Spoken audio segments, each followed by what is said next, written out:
Nous, déjà, nous sommes un pays pauvre, très endetté. Nous faisons partie des PPTE. Sur les 255 pays que compte le monde, 25 pays, le Sénégal fait partie des 25 pays les plus pauvres et les plus endettés encore. Maintenant, nous avons un président qui vient, en plus de notre endettement dont nous souffrons, qui surendette encore le Sénégal pour faire des réalisations et expliquer aux Sénégalais qu'il est un travailleur. Loolu moom en classe, on l'appelle autre chose que je ne veux pas dire ici, parce que j'ai du respect pour mon président quand même. Comment est-ce que le Sénégal soit à un niveau déjà d'endettement? Nous continuons jusqu'à présent de payer les dettes de Senghor et de Abdou Diouf. Le président Macky Sall vient, il dépasse non seulement Senghor, et ça c'est des tableaux qui vont le montrer. Sur ce tableau-là, vous allez voir de 1970, donc temps de Senghor, 1970, temps de Senghor, jusqu'à 80, Abdoulaye Wade. Donc ça c'est les dettes de Senghor. Donc ce tableau-là, vous avez ici les chiffres en milliards, et ici vous avez les années. Maintenant, regardez comment ça c'est Senghor. Jusque-là, c'est Senghor. Ce sont les dettes. Jusque-là, c'est Abdou Diouf. Regardez le président Macky Sall quand il est venu. C'est ça. Ça, tout ça, c'est Senghor. Abdoulaye Wade, Abdou Diouf. Regardez le président Macky Sall. Mais ce qui est encore très inquiétant, c'est que ces dettes ont été prises entre 2019, donc la dernière élection, et aujourd'hui 2020.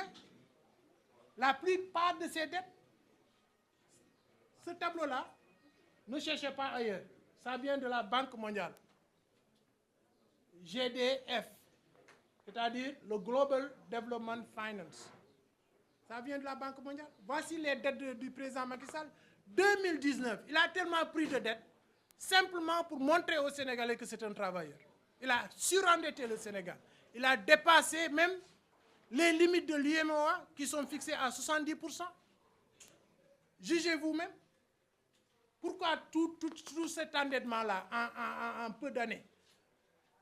Pourquoi tout? Même si les taux d'intérêt sont très faibles, il devait au moins respecter la charte de l'UEMOA. Le président a violé la charte de l'UEMOA. Il a eu les alertes de la Banque mondiale, du FMI, qui sont venus à plusieurs reprises au Sénégal en 2022 pour lui dire arrêtez ces dettes-là, lève les subventions, au lieu de créer des emplois, au lieu de créer, et ça je vous le dis, ça c'est le stock de la dette extérieure, ça c'est le crédit brut, unité et devise locale courante au Sénégal. Regardez, c'est le même schéma. 1965, Abdou Diouf, 80, Abdoulaye Wade, 2000, Abdoulaye Wade jusque-là. Regardez le président Macky Sall. Mais c'est ça la réalité des chiffres. Pourquoi le président doit nous porter à ce niveau d'endettement? Simplement parce qu'il a un troisième mandat litigieux et veut expliquer aux Sénégalais que c'est un travailleur et qu'on doit le laisser finir ce travail. Quel travail? Vous donnez autant d'argent à un doctorant en économiste, il fera plus de réalisations que le président Macky Sall. Parce que c'est beaucoup d'argent quand même.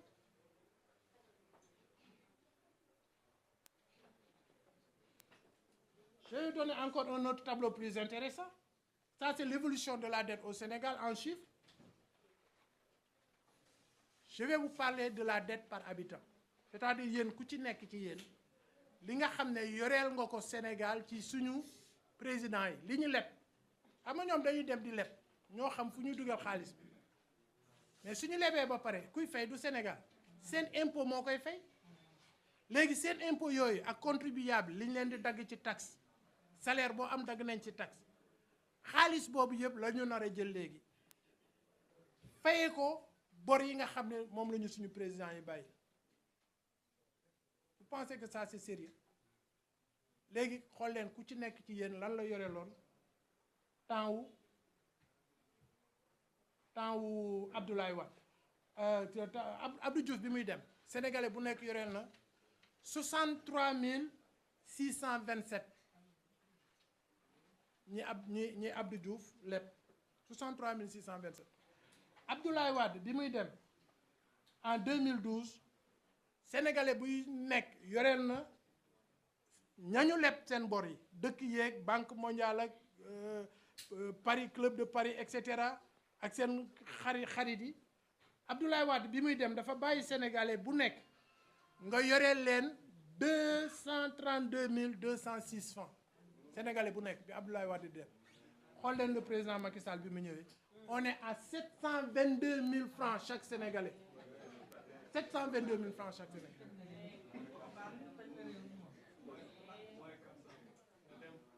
722 000 francs mais lii la leen di naxe guddi ak bëccëg liggéeykat la mi ngi def ay réalisation fekk dafa dajale boru àdduna bi yépp xëpp ko suñu bopp yi nga xam ne suñu doom yi seeni doom ak seen sët sax suñu ñëwee régime bu fi ñëw dina fay boru président Macky Sall. À vous de juger, vous Sénégalais. Est-ce que lii jaadu na ci réew boo xam ne dañu ne il y a la transparence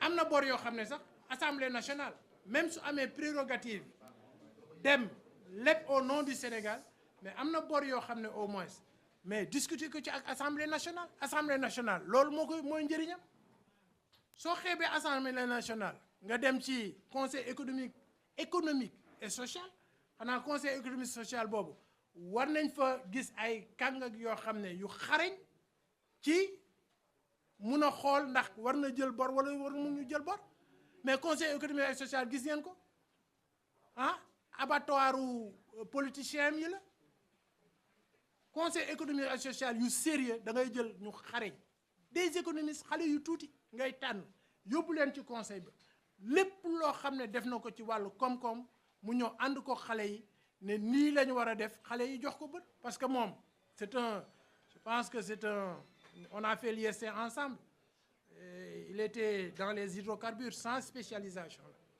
parce que l'IST ne forme que des généralistes sans spécialisation ñu yóbbu ko Petrosen il n'a fait que la politique durant toute sa carrière nous quand on était à l'IST chaque mercredi est allé aux réunions politiques ñun ñu toog di jàng donc il ne connaît que la politique mais su ñu joxee réew da ngay am ay kàng yoo xam ne wóor nañ leen ni ñii suñu leen gisee xam nañu économie te Sénégal ñàkkul loolu Sénégal dafa ñàkk ay kam yoo xam ne Sénégal dafa ñàkk est-ce que Sénégal dafa ñàkk ñu jàng ñoo xam ne mun nañu toog ci wetam mais non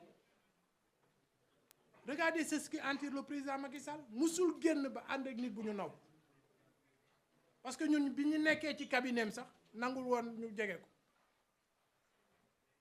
mais c'est ça le problème du Sénégal